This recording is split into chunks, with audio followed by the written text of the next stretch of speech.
last week on Legally Kidnapped. Good evening. Our top story this week. In Pennsylvania, two parents are speaking out and saying enough is enough after being investigated 27 times for unfounded claims of child abuse since 2007, while the state continues to protect the anonymous false reporter. In Florida this week, the state is moving to more aggressively protect foster kids after a few were found to be engaging in prostitution a few weeks back. The Los Angeles Times review of the once secret documents kept by the Boy Scouts of America reveals that more than 125 cases, men who were accused of sexually abusing kids continued to remain in the organization after officials were presented with the allegations. And in Connecticut, the state is not doing a very good job at jailing pimps who recruit teenage girls who run away from foster care. In Indiana, a legislative committee is looking at the policies and procedures of the state's child protective industry after failing to protect several kids who died regardless of having prior contact with CPS agents. In Maine, a clueless newspaper columnist is calling for tougher mandated reporter laws in the heads of anybody who didn't report a pedophile preacher who jumped off a bridge after a county sheriff tipped him off to the investigation a couple years back. But the executive director of the National Coalition to Prevent the Sexual Abuse of Children says that Maine doesn't need tougher laws, but rather better training, since most mandated reporters in Maine don't have a clue as to what they're talking about anyway. In Pennsylvania, district attorneys want the money from the $60 million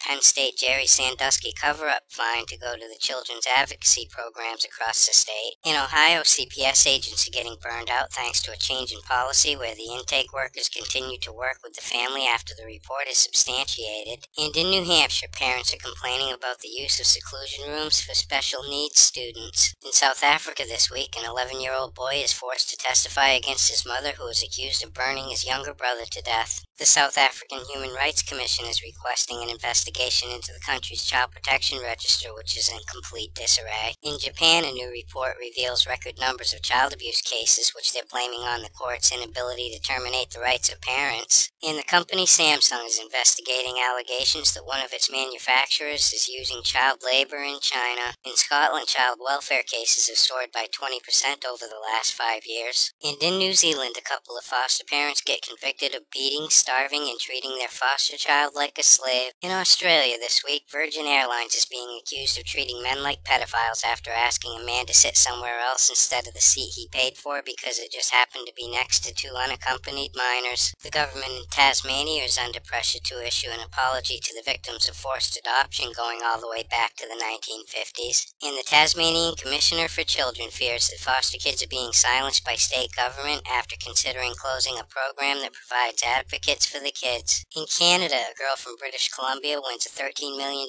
settlement after suffering severe brain injuries from being beaten by her foster mother's boyfriend. In Ontario, a group is pushing for ombudsman oversight of the child protective industry after they were unable to investigate a record 2,539 complaints last year. And in Calgary, Alberta, a protest takes place to raise awareness about the correlation between privatization and deregulation of child welfare services and the increased death rates among apprehended children. In England, a child care worker who worked at a home for abused and neglected children is struck off after concerns emerged that he was grooming a vulnerable child. The British child protective industry was only able to adopt out 76 stolen babies last year, as a bill designed to speed up the process and increase the number of adoptions in the country is introduced. And the Cornwall Council tries to address the issue by spending £2,600 on a town hall jolly aimed at getting more gays, lesbians, and transgendered couples to adopt stolen babies. In entertainment news this week, Levi Johnson files for custody of Little Trip after being disgusted by what he saw in Bristol Palin's new flop of a reality show. And the Octomom says that California CPS agents encouraged her to work in porn. In California this week, a school administrator is in court after being charged with failure to report a case of two girls being sexually abused by a fellow student.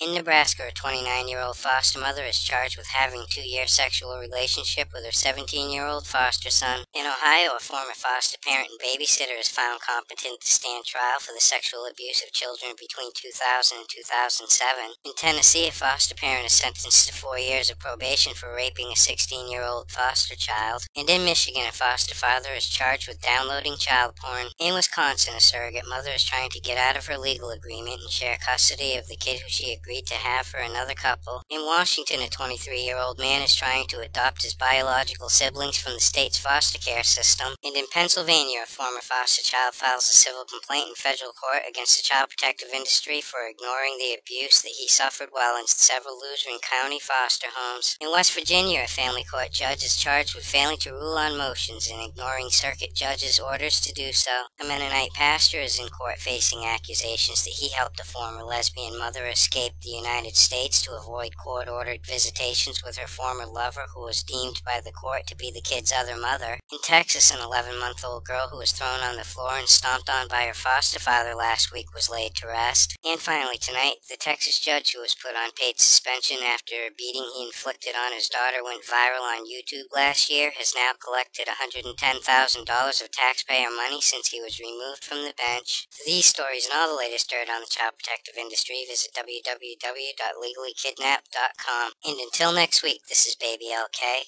Over and out.